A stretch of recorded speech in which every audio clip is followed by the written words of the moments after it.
ഇന്നത്തെ ചിന്തയ്ക്ക് ആധാരമായി ലൂക്കോസിന്റെ സുവിശേഷം 1-ാം അധ്യായം 35-ാമത്തെ വാക്യം. പരിശുദ്ധാത്മാവ് നിന്റെ മേൽ വരും, അത്യുന്നതന്റെ ശക്തി നിന്റെ മേൽ നിഴലിടും.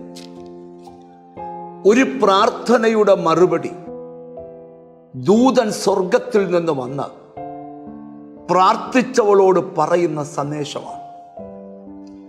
പ്രാർത്ഥിക്കുന്ന ദൈവമക്കൾ എക്കാലത്തും ആഗ്രഹിക്കുകയും കൊതിക്കുകയും ചെയ്യുന്ന ഒരു കാര്യമാണ് തങ്ങളുടെ മേൽ പരിശുദ്ധാത്മാവ് വരണം എന്നുള്ളത്.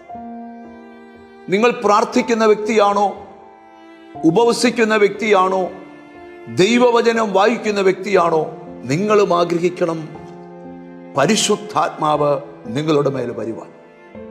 യേശു പറഞ്ഞു, ഞാൻ പോകുന്നത് നിങ്ങൾക്ക് പ്രയോജനം, പോകാഞ്ഞാൽ കാര്യസ്ഥൻ വരികയില്ല. ആ കാര്യസ്ഥൻ എന്നുവരെ നമ്മുടെ കൂടെ ഉണ്ട്. നാം ഈ ഭൂമിയിലായിരിക്കുന്ന കാലത്തോളം ആ പരിശുദ്ധാത്മാവ് നമ്മുടെ മേലുണ്ട്. അത് നമ്മിൽ വസിച്ചുകൊണ്ട് എന്താണ് ചെയ്യുന്നത്? യോഹന്നാന്റെ സുവിശേഷത്തിൽ യേശു പഠിപ്പിക്കുകയാണ്, നിങ്ങൾക്ക് എല്ലാം ഉപദേശിച്ചു തരും. യേശു പഠിപ്പിച്ചതെല്ലാം ഓർമ്മപ്പെടുത്തി തരും.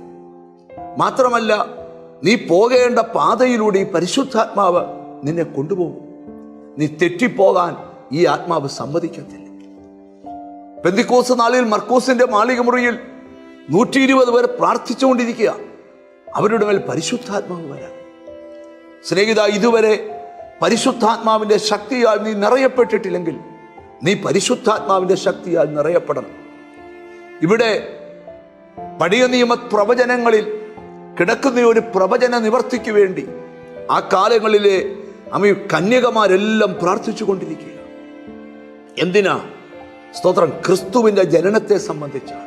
മറിയലടുക്കൽ ദൂതൻ വന്ന് സംസാരിക്കുമ്പോൾ ദൂതൻ പറയുകയാണ്, പരിശുദ്ധാത്മാവ് നിന്റെ മേൽ വരും, അത്യുന്നതന്റെ ശക്തി നിന്റെ മേൽ നിഴലിടും.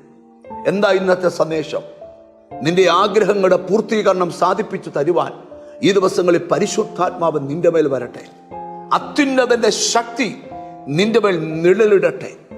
സാധാരണമല്ലാത്തത് എന്തോ നിന്റെ ജീവിതത്തിൽ വെളിവാകാൻ പോവുക. ഒന്ന് കൊതിച്ചേ. വലിയ വീടിന് നിങ്ങൾ ആഗ്രഹിക്കുന്നില്ലേ? വലിയ വാഹനത്തിന് നിങ്ങൾ ആഗ്രഹിക്കുന്നില്ലേ? അതിനേക്കാൾ വലിയ ആഗ്രഹം പരിശുദ്ധാത്മാവ് എൻ്റെ മേൽ വരണമേ. ഹോശയ്യ പ്രവചനത്തിലുണ്ട്, സ്തോത്രം, അവന്റെ നിഴലിൽ പാർക്കുന്നവർക്ക് വീണ്ടും ചിലതൊക്കെ വിളയുമെന്നാ ബൈബിളിൽ. ഹല്ലേലൂയ. ഈ ദിവസങ്ങളിൽ ആ ദൈവത്തിന്റെ നിഴലിൽ നമുക്ക് പാർക്കാം. ഹല്ലേലൂയ. ഒന്നിച്ച് പ്രാർത്ഥിക്കാം. ഞങ്ങളുടെ കർത്താവേ, സ്വർഗസ്ഥ പിതാവേ, പരിശുദ്ധാത്മാവ് തങ്ങളുടെ മേൽ വരണമേ എന്നൊരു ആഗ്രഹം നിന്റെ ജനത്തിന് കൊടുക്കുകയാണ്. അത്യുന്നതന്റെ ശക്തി നിന്റെ മക്കളുടെ മേൽ നിഴലിടണം. അവരോട് പോരാടുന്ന എല്ലാ പൈശാചിക നിഴലുകളും അവരുടെ മുമ്പിൽ നിന്ന് മാറിയിട്ട് പരിശുദ്ധാത്മാവിന്റെ നിഴൽ അവരുടെ മേൽ വരണമേ എന്ന് പ്രാർത്ഥിക്കുന്ന കർത്താവേ, എന്നോട് ചേർന്ന് പ്രാർത്ഥിക്കുന്ന മക്കളെ നിന്റെ നാമം ചൊല്ലി പിതാവിൻ്റെയും പുത്രന്റെയും പരിശുദ്ധാത്മാവിന്റെ നാമത്തിൽ അനുഗ്രഹിച്ച് പ്രാർത്ഥിക്കുന്നു. അവർ അനുഗ്രഹിക്കപ്പെടട്ടെ യേശു ക്രിസ്തുവിൻ നാമത്തിൽ തന്നെ. ആമേൻ. ഈ ദിവസങ്ങളിൽ പരിശുദ്ധാത്മാവ് നിന്റെ മേൽ വരും, അത്യുന്നതന്റെ ശക്തി നിന്റെ മേൽ നിഴലിടും. God bless you.